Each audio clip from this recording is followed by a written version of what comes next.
Okay, hello, my friends of cultivated color grading. Let's have a look at Hue Shift today.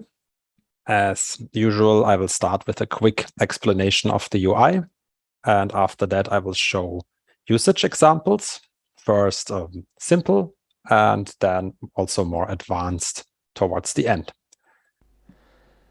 Let's have a look at Hue Shift, which is one of my favorite legacy operators in Baselight. With legacy, I mean it's not color managed. That means it changes its response based on the actual working or stack color space. So it will give you different results when you work in different working color spaces. Hue Shift offers a set of fixed color vectors, which are red, green, blue, cyan, magenta, and yellow. And for each of these vectors, you can either adjust the hue, for example. So watch the blue curtain in the background. I can change its hue towards magenta or cyan. We can adjust the saturation. So I could pull out the color out of that curtain, for example, with the blue saturation vector. And we can adjust also the value, which is basically the brightness of each of these color vectors. Notice that there are two basic tabs here in Hue Shift. Hue Saturation, which has the hue controls on the left and saturation on the right. And then there's the second Hue Value tab, which has the same hue controls on the left, but value on the right. The third tab, the Global tab, we will discuss later in the more advanced examples, how that can be useful. There are not so many options in Hue Shift, and I want to quickly show you these two here at the bottom. For one, there are extended ranges, but these are only valid for saturation and value, so the hue ranges are always the same. And as usual, be careful going into the extended ranges, especially with value, because heavy value adjustments can lead to amplified noise in the image if you apply it on a noisy image or on an image with lots of color noise. Then strong value adjustments can lead to noise. Luckily, that image here is not so noisy. The second option here is saturation after hue, and this influences the order of operation. So typically, hue is applied first and then downstream the saturation. To illustrate that, I will give you a quick example. Let's go again with our blue curtain here. So let's say I shift the color of the curtain here full way towards magenta. Now I go to the saturation side. Now when I desaturate the blue vector, we can see only a minimal effect on the curtain because the blue component in that curtain is very low. I need to go to the magenta vector to desaturate it now because I already turned it magenta. If I switch order of operation, you will notice if I now desaturate magenta, I see almost no effect. But when I desaturate the blue, I have a full effect here on the curtain because we're desaturating it while it's still blue. Okay, let's reset that. One of the most common questions about Hue Shift is, can I somehow adjust the color range of each of these color vectors? And the quick answer is no, there's no way for that. But this is also one of the big strengths of the tool, in my opinion. The color ranges are quite broad, but that also makes the tool extremely robust against artifacts in the image. If you compare results of Hue Shift to other HSV-based tools, you should notice that Hue Shift usually is producing less noise or breakups in the image because under the hood, Hue Shift does not work in HSV. So Hue Shift is very simple in its usage, and that makes it very fast in applications. So you can solve a lot of common issues with images very quickly with it. And I will show you various simple and advanced techniques in the next minutes. Let's start with this shot here. What could we do here? So we could, for example, increase the saturation of the yellow vector. So that gives a nice warm touch to the image, but it does not feel tinted yellow.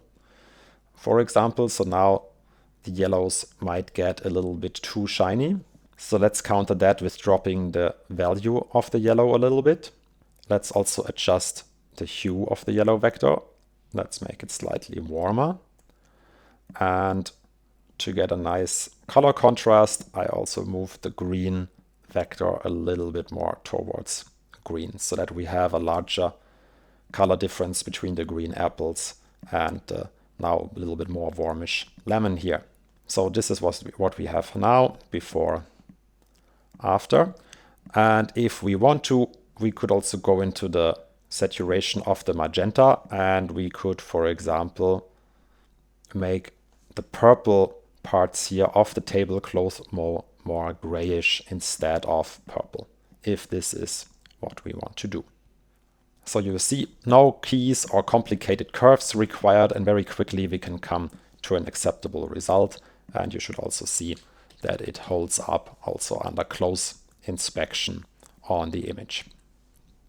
On this shot, let's change the color of the cyan door in the background. So I go to the cyan color vector and move it towards blue. Usually my advice is don't push it too hard with these hue adjustments. My general advice is keep it in the range of roughly, let's say, 0.3 positive and negative in both directions. In this example, I will push it harder, but then you just watch the image very carefully. We might also drop the value of the door. The value is applied upstream of the hue controls, so the door for the value is still cyan. So here I have the strongest response in that vector. So let's do that. And at the same time, we might want to shift yellow a little bit towards red and also increase the yellow saturation so we can get a nicer skin tone, a nicer separation of the lady in front of the door. And when we now zoom in, we notice that these green areas here are now sticking out because they're not affected so heavily by that cyanish vector. So what we can do to fix that is go into the green value, drop that as well, and maybe also shift the greens a little bit more towards cyan, so then they blend in a little bit nicer into the image. And so as a final result, we go from here to here. On the next shot, we do something much more simple. So here you might notice that the desert looks a little bit greenish yellow, and we just shift the yellow vector a little bit towards red. So this is before, this is after, and you will notice that we now lost that greenish feel in the desert. On top of that, we could here go into the cyan vector and drop the luminance a little bit to make that house here fit in a little bit nicer into the color palette. But this might be everything that is required on a shot like this. The next shot is another very common scenario for Hue Shift, and that is skin tone adjustments. Here we ended up with a very purple skin tone, and that is probably a reaction of the lighting conditions with the camera. And if we want to adjust that, we have obviously always the option to adjust the overall white balance of the shot. So I can correct that away from magenta. But then in this example, you notice that also the white wall now gets a very strong green tint because of the global white balance shift. So let's assume we don't want that here. So I go to Hue Shift, and what I will do is I will move the red vector slowly towards yellow, like so. Let's desaturate yellow on top of that, just a very little bit. Something like that. And you can see we go from here to there very quickly, and it gives us a much better result for that skin tone. The next shot shows us a more advanced technique for skin tones. So when we have a closer look here, we can see that there's a lot of variation in the hue in the skin tones. So it goes from more reddish to more greenish here. There are lots of variations. And sometimes we want to unify that, and we can try this with Hue Shift. And this technique works for all different hues, but it's most common to unify skin tones. That's why I'm showing it here with this example, but you can also apply it to other color vectors. And so the idea is that we take the two color vectors that are mostly involved with our color, and for skin tones, this is obviously then yellow and red, because the skin tones, they live in between these two. And we move them against each other. So I take the red vector and move it towards yellow. So you can see what's happening here. So let's say, we go somewhere in this direction, -0.2. And now I take the yellow vector and move it towards red. So I move them against each other. Now I also moved 0.2. And it does not have to be the exact same number, but it should be in the same order. Let's see before, after. And what you should notice already is that all the skin tones now get more and more similar. So I will zoom into the vector scope here to see a little bit clearer what is going on. And I will also amplify the effect just so that you have a better idea of how that works. So now I moved it much more heavily in both directions. And now let's see the before, after. So now it's not looking good anymore here on the image, but look at the vector scope. Now we ended up with a very thin line, and before we had a much wider distribution of the different hues here. So this one would be definitely too much. So let's dial it back to a more realistic level, maybe something here and there. Actually, I think it looks better if it's a little bit more reddish on that shot. Yeah, maybe something like that. Now we still have that effect, and it's maybe a little bit too strong. Also notice that it's affecting also the lips. So we have a little bit of these collateral effects, but yeah, in that case, we have to live with them.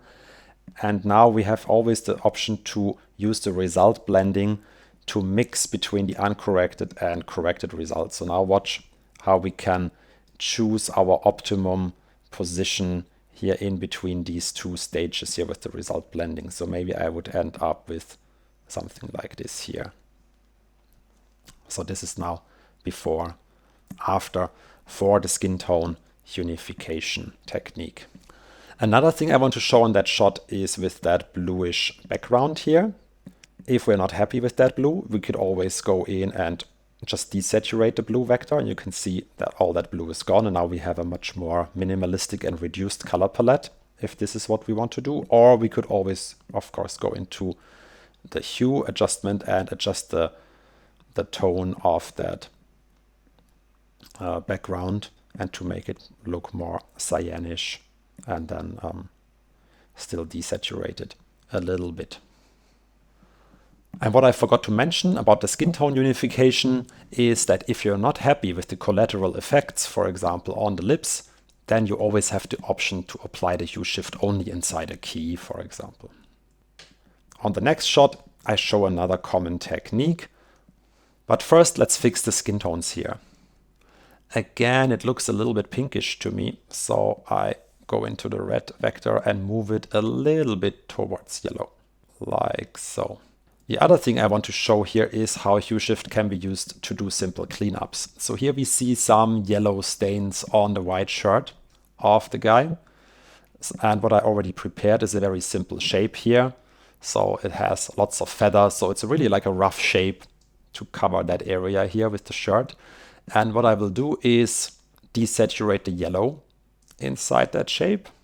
Not all the way, so I'll leave a little bit in. That's always, I think, looking more realistic to not go all the way. And then we go to the value and push up the brightness of the yellow vector a little bit, like this, I would say. And now let's have a look at our result on the shirt. If I move the shape out of the way, we can see how nicely it cleans up that yellow contamination on the shirt, if this is what we want to do. And similar techniques you can use, for example, for teeth or for other color cleanups where the target color is neutral. So it needs to move towards gray or white, because the desaturation is always moving towards gray or white, so a neutral color. Let's move on. Now I want to show you an advanced technique on this shot that we already know. Let's say we want to adjust that hue of that curtain again here. I reset my vector scope, and the vector scope can be really helpful in understanding hue shift, because the hues in hue shift are aligned with these color targets of the vector scope. Technically, hue shift is applied in the working color space. My working color space at the moment is T-log E gamut, which looks like this. But luckily, T-log E gamut is aligned in a similar way regarding the color vectors as typical display color spaces as Rec 709. So as a simplification, we can just have a look at Rec 709. And when I, for example, desaturate the red, you notice that it desaturates towards the red here. And when we examine our blue curtain, we notice that it lies just in between the cyan and the blue vector. So if I move here the blue hue, it has an effect, but I have to pull really hard to get a decent effect on the curtain. The same happens with the cyan. I have to pull even harder to get an effect here on the vector.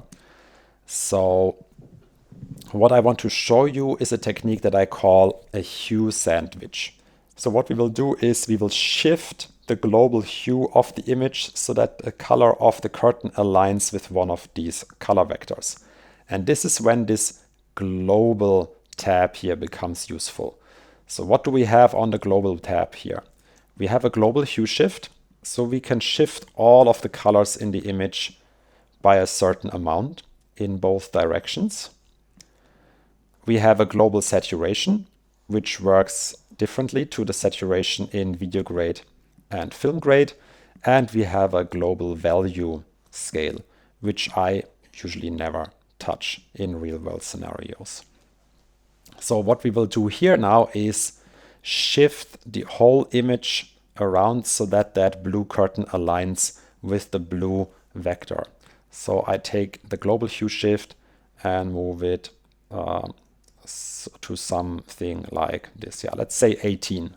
So now it's nicely aligned here. But the global operation is applied downstream of these here. So what we need to do is insert another hue shift operator, and I'm lazy, I'm just inserting a new layer. If you want to have a nice and minimal stack, you could also insert two hue shifts into the same layer, one above the other.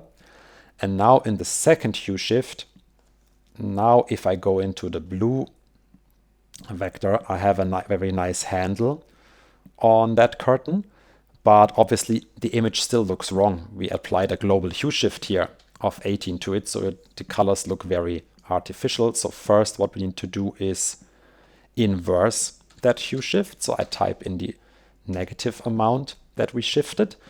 And now both of these layers should add up to a no operation. So they should do nothing on the image. I bypass all and we can see, yeah, everything stays the same.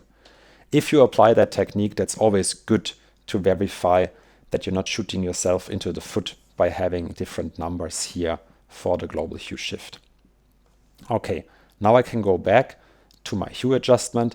And now when I touch the blue hue, now I can see I have a really good handle now on that blue color, and I don't need to pull as hard on it, and I can get away with a smaller number here for the hue correction.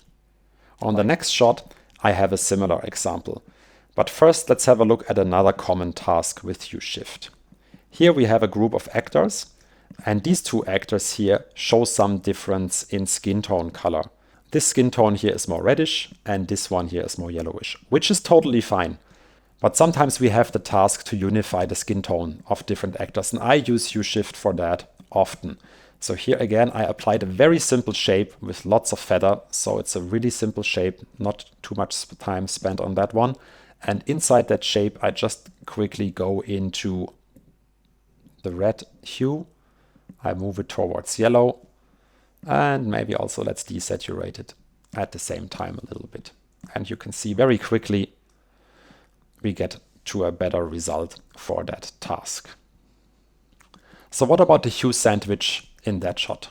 Let's say we want to adjust the color of the foliage in the background.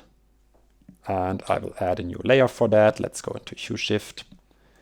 If I try to shift the green hue around, we can see it has a very minimal effect on the foliage here.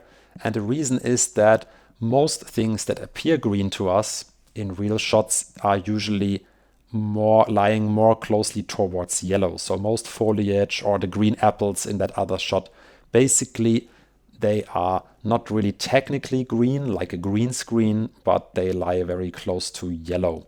And so if we touch the yellow hue, yeah, now we have a nice handle on these plants in the background, but also the skin tones are now shifting with it, which is probably not as desired. So what I will do is applying a hue sandwich. I go into the global tab of that new Hue Shift, and I will shift the image in a way so that these plants align more with the green primary here. So they should face towards this direction. Maybe let's do 27 or 28. I usually like even numbers. And then we add another Hue Shift below, and we do the opposite. Like so. We should verify it's a no operation. Yeah, all clear. And now in the second Hue Shift, let's go into the hue, and we should notice, yeah, now we have a much better handle on the foliage, and so now we can adjust it in a much more precise way without collateral effects on the skin tones here. And okay, so let's say we want to move it more to a dried out, more desert style color, moving it somewhere here. On the last example, I have a similar case. Here I applied our C105 Vision scene look to the image, which gives a very nice filmic color palette to the image. And these scene looks, they shape the color palette in a very specific way. So they converge at specific hues, etc. And if I'm not happy with that, I can use the same technique. So what I did here is again a hue sandwich. So I shifted in the positive direction again of 20. So the bottom one is doing the opposite. I select both and now I unbypass them, and you can see a completely different effect and how it affects the color palette of the image. This one here now with the hue sandwich definitely looks a little bit more artificial, especially regarding the greens. But if this is what we want to do on that shot, yeah, we got there in a very quick way. In opposite to other operators, Hue Shift does not have a customized menu here at the top right, because there are not so many options to customize. But for completeness, I want to show you in the preferences, operators, Hue Shift, there are 3 options available. The most important one is the vector ordering. The default is red, green, blue, cyan, magenta, yellow, but there are other orders available. And obviously the order will be reflected on the grading panel. So let's sum it up. Order of operations in Hue Shift is first value, then hue and saturation, which can be shifted around, and lastly global is applied. My advice is limit your hue shifts to smaller values. For saturation, usually you can get away with larger values, and be careful about strong value shifts on noisy footage. I hope you could understand the speed and the effectiveness of the tool and how it can help you with solving small issues on shots and with shaping also the look of your images. So now let's move on to the questions. Okay. So I hope it was a useful and informative session for you all. And yeah, I say now is the best time to fire up Baselight and play with some images. Try to mimic some of the techniques that I just showed. And yeah, that's all for me. See you next time. Bye bye.